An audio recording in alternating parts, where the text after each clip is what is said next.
What's going on, guys? Welcome back to the channel, and today we have the official patch notes for the mid-season update coming on March the 5th, and man, there is a ton of stuff in here they did not mention in that campfire chat, so let's just get right into the patch notes. So as you can see here in the very first section, we're doing the vampiric powers, and we already know about these from the campfire chat, and really nothing has changed here. We're getting the accursed touch power, metamorphosis, blood boiling, hectic, Undying, and Moonrise back. So do be on the lookout for those. They're coming in the form of aspects. They have changed some small things about how they function, but they're still pretty good overall. It's just unfortunate that they came back with aspects instead of something that we could have just put on our character without having to remove any power that currently existed. Now, the big part here is the balance update. So let's talk about these because there's a lot of stuff here. So with the unique items, it says Ring of Starless Skies. You'll now see the buff on your active bar, and that's a big change. That's really nice. So now you can actually see when you have the buff and when it drops off. For Penitent Greaves, we're getting an increase to the damage you get while enemies are chilled. So from 7 to 10% up to 12 to 15%. Nothing really big here. I don't think this is going to make them any more viable, but that is a nice change. 12 to 15% does sound a lot better. Tacets of the Dawning Sky increased the max resist. It was 6 to 10%. Now it's 8 to 12%. I, again, don't see any use for these pants thus far, but maybe you guys have a difference of opinion. I personally think they're probably one of the worst uniques in the game. Mother's Embrace. Resource refund increased from 20 to 40% to 30 to 50%. So a pretty hefty increase there. But again, I don't see a lot of people using this. Maybe there are classes with builds that use this specific unique. I personally don't use it at all. And if I needed resource regeneration, I would just pick up an Umbral aspect and use that instead. Then for our legendary aspects, Aspect of Inner Calm, damage maximum increase from 30 to 40%. Nice there. Aspect of Retribution, stun chance increase from 8 to 10%. Damage to stun enemies increase from 10 to 20 to now 15 to 25%. So a nice little buff there. And then Starlight, the amount of life healed needed for resource gain changed from 25% to 20%. So a nice little buff with that as well. But I don't think anybody's going to use that. Now for the big deal. This is all of the class changes, and there are quite a lot of class changes here that they did not mention. So let's go over each and every one of them, and I will spend an extended time on the Druid because that is my main class.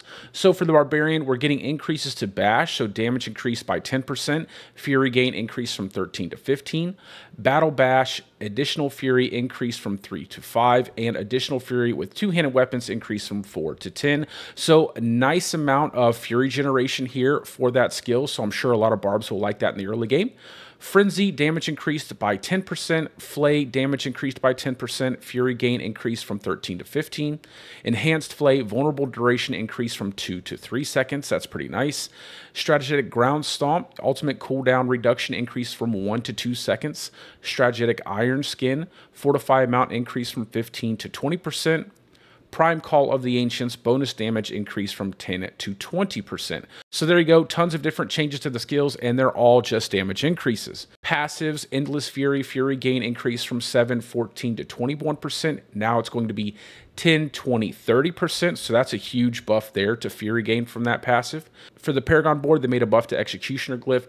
It says previous, while wielding a polearm, you deal 10% multiplicative damage to healthy or injured enemies. The new one will be, while wielding a polearm, you deal 10% multiplicative damage increase, period. So that's a really good change there. You no longer have to worry about a healthy or injured enemy. You just get a flat 10% multiplicative damage increase. So really good change there. Legendary aspects. So Aspect of the Iron Warrior, damage reduction increased from 18 to 28%, which was pretty hefty. Now it's going to be 25 to 35%. So if you guys really love this skill, maybe this is a legendary aspect you might consider using now they buffed it. And that's a pretty considerable buff there. Now for the unique item, it's the Devastating Grips Gauntlets for the Barbarian. It says Ranks of Whirlwind increase from 2 to 3. It's now going to be 3 to 4, which is pretty nice. And then damage increase from 16 to 26% to a hefty 25 to 35%. So a massive change there, almost a 10% damage increase for those gloves. Now on to the Druid, and this is my personal favorite, so let's go ahead and go over it. So for our skills, our Earth Spike is going to get a nice spirit generation increase from 13 to 16. That's really good. And then a big 10% damage increase as well. Now, Enhanced Earth Spike will now have a 15% chance to stun instead of the previous 10% chance. Then Fierce Earth Spike is going to fortify us even more now, so 8% to 12% max life now. So that's pretty nice. If you do use Fierce Earth Spike, you're going to get your fortify up really fast. 12% is quite a lot. And then for Wind Shear, now I use Wind Shear a lot. I personally use this when I use my Lightning Storm builder level. So they're going to be increasing the spirit generation from 14 to 16, and then a nice 10% damage increase as well. Although I really don't think it needed more spirit generation. That's always good. I liked Wild Wind Shear as well, so they're giving that a buff. And it says additional spirit per enemy hit increased from 3 to 4. So big spirit generator here. I love it. And they're going to give it a nice increase to the damage. It's going to be really good early game. Now for Claw, and this is something I really thought was crazy. So it says spirit generation increased from 12 to 15, nice there. Then damage increased by 15%. Then Fierce Claw, damage increased by 30%. So that is absolutely crazy. And I think we're going to see a big increase to our basic skill damage here for when we are using those Stormclaw builds. So be on the lookout for an updated Stormclaw build. Maybe we're actually going to get some nice damage out of just using basic skills. Now into Maul, again, they're increasing the spirit generation from 17 to 20. And then again, another 10% damage increase, although I think Maul could probably use a little bit more damage. Much like Claw got, I think Maul should get something like that. And then Enhanced Maul, Fortify amount increase from 3% to 5% max life. And then Wild Maul, knockdown duration increase from 1.5 to 2 seconds. Now, these don't look very good to me. I don't think it's going to make Maul any better, unfortunately. So I really wish they would have gave it something like the Claw treatment where they gave it a lot of extra damage. But honestly, this Fortify is pretty terrible, especially when you have Earth Spike giving you 8 to 12% max life, and this is just giving you 3% to 5% max life. And then the knockdown's pretty cool on Wild Maul, but I mean, honestly, 1.5 to 2 seconds isn't a big deal. And you're not really going to see this become any more viable than it already is. Now on to my favorite part, the companion buffs. And these are some hefty buffs here, guys. So for the Wolves, we're getting a 30% increase to the passive damage and a 45% increase to the active damage. That is huge.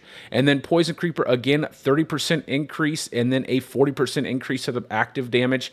However, I don't know if this will help in the late game because of how bad Poison scales into the late game, but it might do a fair bit of damage now that we have a decent buff to it. So I'll go ahead and give it a shot. I do have a companion build already set up, and I already used it to kill Uber Lilith and clear tier 100 Nightmare vaults and dungeons, so I probably will go ahead and update my companion build for you guys, so be on the lookout for that. And I guarantee you I'm going to kill Uber Lilith far faster with this, especially now that they've given it all of these buffs. And then again, for the Ravens, my most hated skill for the companion tree, they're giving it another buff. The passive damage increased by 30% and the active damage increased by 20%. Now this is hilarious, 20%, considering this is probably the worst active skill the Druid has, that it only gets a 20% buff. This should probably be something like what they gave Charge, like a 900% buff, because this active skill is absolutely terrible, and the only reason why I even use Ravens is because it gives us a nice chunk of critical strike chance. So nothing really big here for Ravens, but pretty nice for the Wolves and Poison Creeper,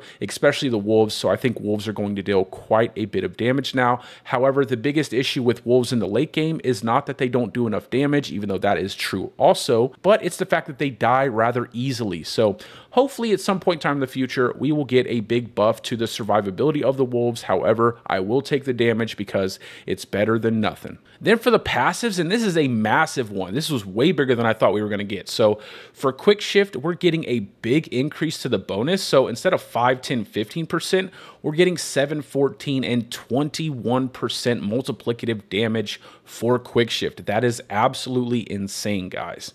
And then Bestial Rampage getting a massive buff here. When you proc the Werebear damage bonus, it's going up from 30 to 50% multiplicative damage. That's absolutely insane, guys. So if you love your Bestial Rampage, it is definitely going to hit like a truck, and it's probably going to be a nice choice over the top of Earth Sign Strength. However, Earth Sign Strength is also getting a buff. So for you pulverized druids out there that are already one-shotting every single thing in a tier 100 dungeon, now you're going to one-shot it even harder. So you're getting damage and overpower buffs here from 25% to 30%. So pretty hefty buff there.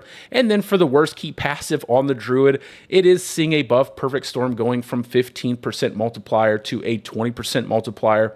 Again, not really going to make me pick this passive. It is pretty terrible. And there's also conditionals on top of this. So again, I hope they actually go back and readjust this passive because it needs a lot more than just a simple 5% damage buff to make it viable. Then on to the legendary aspect here, we're getting a change to Seismic Shift. Thank you, God, because I have no idea why they had this aspect the way it was. There's quite a few like that, but this one was pretty bad. So previous Earth Spike launches spikes in a line, and it had a 1 to 2 second cooldown when you use this aspect. Absolutely terrible. Now it's actually going to have Earth Spike gains 35 to 50% bonus damage, and it launches spikes in a line and has a 1 to 2 second cooldown. So definitely don't mind this 1 to 2 second cooldown because honestly, I only use this on a Nature's Fury build, so we get free procs of this, and this does actually work with Nature's Fury. So do be on the lookout again for my Stormclaw Druid setup change because I think we're going to get a massive buff to the overall damage we can do, and hopefully we can actually again build out a basic attack build and not just depend entirely on our aspects to deal the damage. Then for our unique items, the absolute worst that we have on the Druid, that is the Storm Companion Pants. It says Ranks of Wolves increase from 2 to 3. Now it's going to be 3 to 4. So really nice, especially with the increased damage to wolves. And then the Storm Howl damage increased by 180%. Now this might actually be a really nice change if your wolves actually cast Storm Howl at a decent rate, but they do not. And in fact, you probably kill everything before they even have a chance to cast one Storm Howl. And honestly, 180%, it's nothing that I'm going to care about. I wish they would just change this entirely, rework it, or for God's sake, just give us companion skill damage because that's what we really need. Also, I did want to mention to you guys, one of the worst affixes in the game, companion movement speed. I just want to go ahead and get on my soapbox and say, dear God, take that out of the game and just give all companions and minions across the board enough movement speed to keep up with your character. I have no idea why your companions would need movement speed or why they would have to put that in the game. They should automatically keep up with your character as you progress through the game and as you increase your own movement speed. So I hope at some point in time they go ahead and do that because that is one of the worst affixes in the game and it needs to go ASAP. So hopefully they'll do that, but I won't hold my breath. Then on to Necromancer, and for you Necros out there, they are really buffing up your minions, so you might actually be able to have a solid minion build for your Necromancers. So for Book of the Dead, Skeleton Warrior, damage increased by 30%, life increased by 10%. That is really nice. I wish they would have done that with Wolves, giving you that life increase so that way they can, stay up longer in the fight because that's one of the biggest issues, like I previously stated, with Wolves. Then for Skeleton Reaper, damage increased by 20% as well as life increased by 10%. Skeletal Frost Mage, damage increased by 20% and life increased by 10%. So you see a theme here. It seems that's what they've done. So again, you're seeing Skeleton's Shadow Mage, damage increased 20%, life increased 10%. And then Skeleton's Sacrifice Mage getting the same treatment, 20 and 10% respectively. So an across the board increase for your life and damage for all of your minions. And then your Golem is getting a basic attack damage increase of 30% and a nice 20% life increase. And then for Blood Surge, damage bonus enemy drained reduced from 10% to now 5%, and Nova damaged increased by 40%. It says here, the developers note that the goals of this change are to reduce the opportunity cost of using Blood Surge against fewer numbers of enemies, as well as increase its overall power, even in scenarios of hitting multiple enemies. Then for Supernatural Blood Surge, damage bonus increase from 20% to 30% multiplicative. Sever outgoing damage increased by 6.5%. Returning damage increased by 20%. Enhanced Sever damage increased from 40% now to 75% of Sever's initial damage. Paranormal Sever vulnerable duration increased from 2 to 3 seconds. Blight impact damage increased by 33.3%. Damage over time increased by 10.5%. Paranormal Blight immobilized duration increased from 1.5 to 2.5 seconds. Supernatural Blight damage bonus increased from 15% multiplicative damage to 20% multiplicative damage. Corpse Explosion, damage increased by 21.5%. Big increase there for Corpse Explosion. Plague Corpse Explosion, damage bonus increased from 8 to 10%. Then for Enhanced Bone Prison, it looks like a bit of a nerf here. Previous enemies inside Bone Prison are vulnerable. Now it says enemies inside Bone Prison when cast are made vulnerable for 8 seconds. And then Blood Wave damage increased by 25%. Now onto the passives, Death's Approach, which was changed from Death's Reach. It had previously given a multiplicative damage bonus towards distant enemies. Now it's going to give you 4, 8, and 12% movement speed, respectively.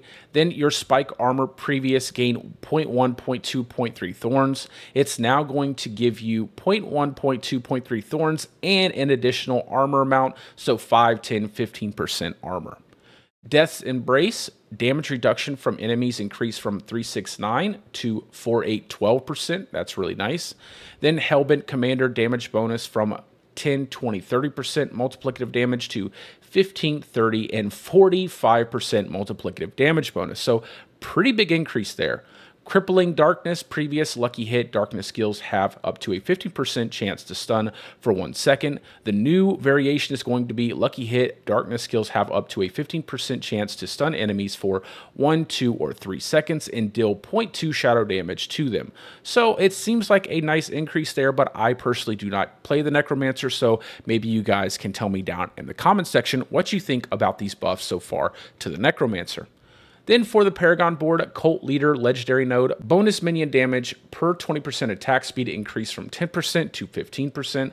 So a pretty big increase there, especially if you have a lot of attack speed.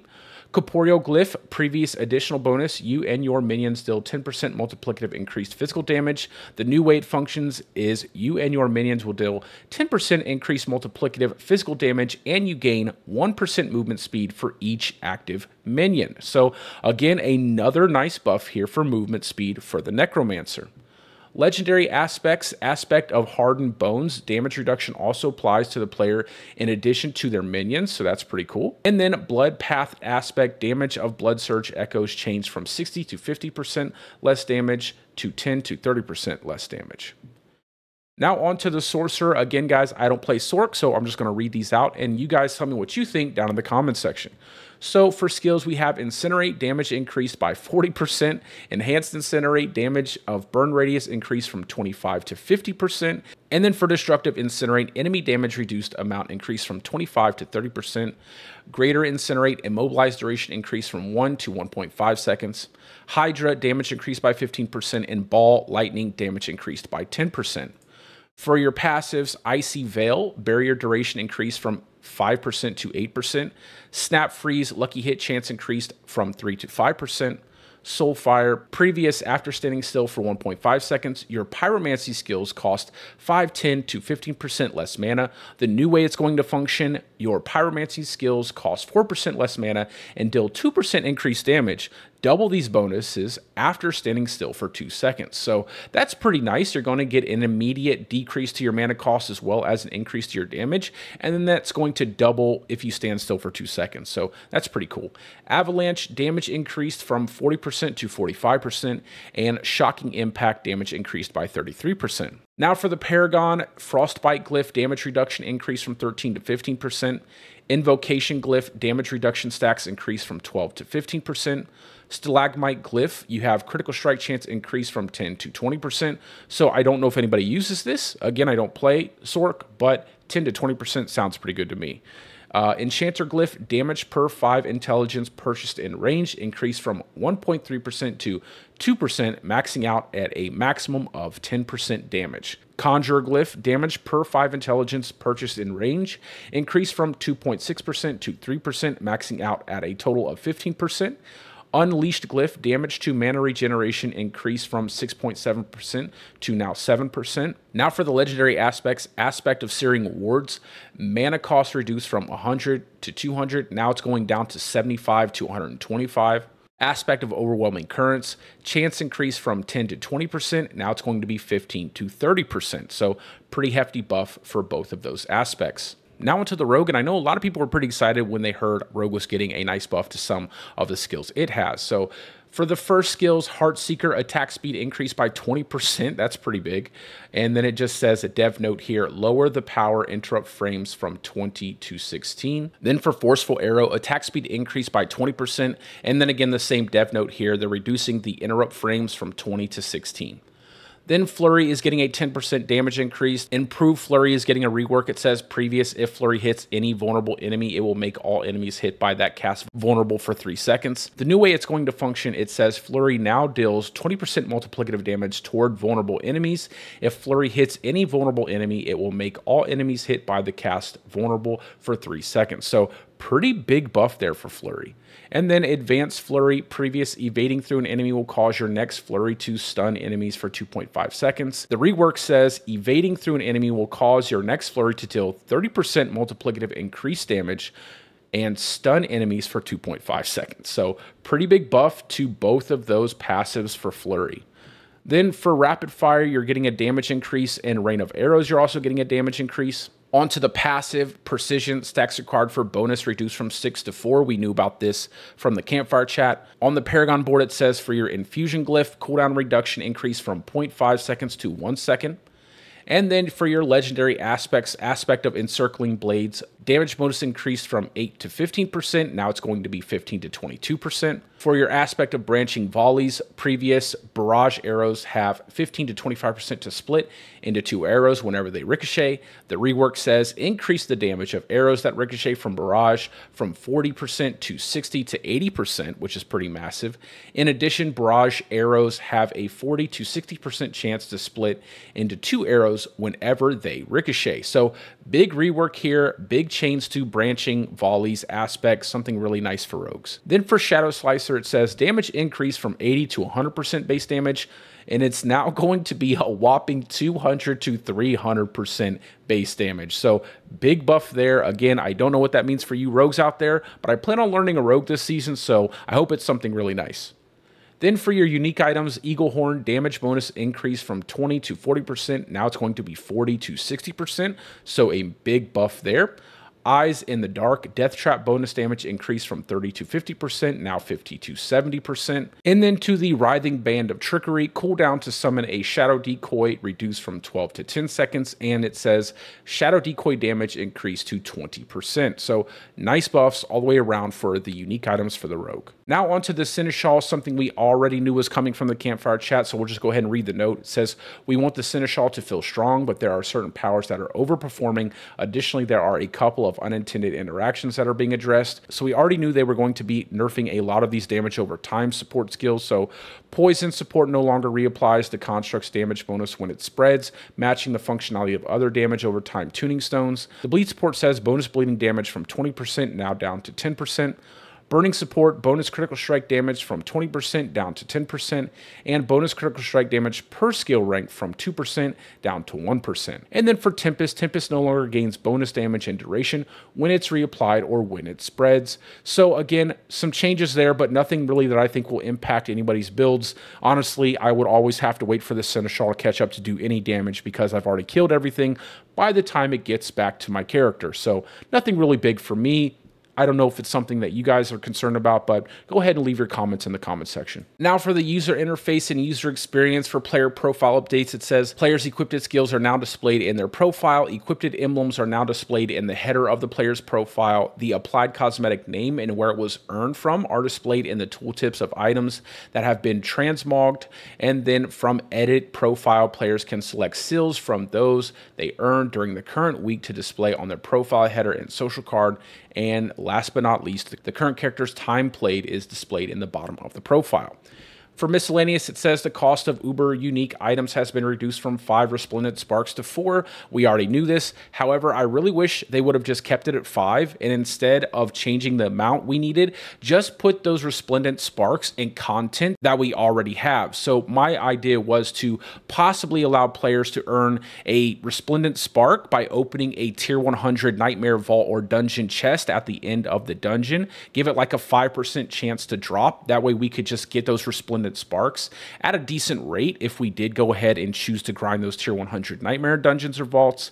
And it would honestly help bring up the usefulness of a lot of the different in-game content we had, because currently there's really no reason to run those high tier vaults because we can get all of our 925 gear from lower tier vaults and have a much easier time doing it. So hopefully in the future they'll do something like that, but I know someone out there will be happy with this reduction, even if it is just a 1 spark reduction. Then we have our bug fixes. I'm not really going to go over these in depth, just know that they did go ahead and fix a lot of the snapshots that were occurring in the game, as well as some of the unintended mechanics that were increasing the overall damage players could get from certain passives or interactions between skills. But I will go ahead and read the developer's note here. It says, some items, legendary aspects, passives, paragon bonuses, and skills displayed bugs that allowed players to gain more power than intended when you equipped and then unequipped them. We believe this interaction led to a worse experience for all players, as it creates a stigma that these bugs must be exploited to reach new levels of power. The bug fixes below address all known instances of this issue. So I'm a really big fan of this. I do believe this statement is absolutely correct, that these bugs must be exploited to reach new levels of power. I'm happy they went ahead and fixed this, and I think it's going to make Gauntlet a heck of a lot better, especially now that we can't unequip any of our gear, paragon boards, or skills when we do enter the Gauntlet. Also, they did have some user interface and user experience and miscellaneous changes, but we're not really too concerned about that. But overall, guys, a ton of changes they did not tell us about in the campfire chat, and I was expecting that. That's why I wanted to go ahead and do this video today, because I knew the patch notes would have a lot more than we got from the campfire chat. Massive buffs to all the classes across the board, I think. So everybody should be pretty happy overall with this mid-season patch, and a lot of nice quality of life changes there with the bug fixes. So I'm pretty happy with this patch, especially knowing that we're going to get a PTR campfire chat and a PTR server for season 4. So these changes really highlight what I think is going to happen, and I do believe that in season 4 we're going to get a pretty solid increase in difficulty of content going into that season, and I think a lot of the power here will help supplement the damage we're going to need for season 4. But again, that is just speculation, and I don't know anything that you don't know. So with all that being said, let me know what you guys think about this stuff down in the comments section of the video. I will also be posting links in the description for all of my builds that I've made this season, and I will be making update videos for those builds if we do incorporate any vampiric powers, as well as some of my different builds I have planned out for the Gauntlet. And man, I have some pretty crazy ideas, so do be on the lookout for those. But anyway, as always, I hope you guys are having a great day or a great night, depending on wherever you're from, and peace out, guys. I will see you in the next one.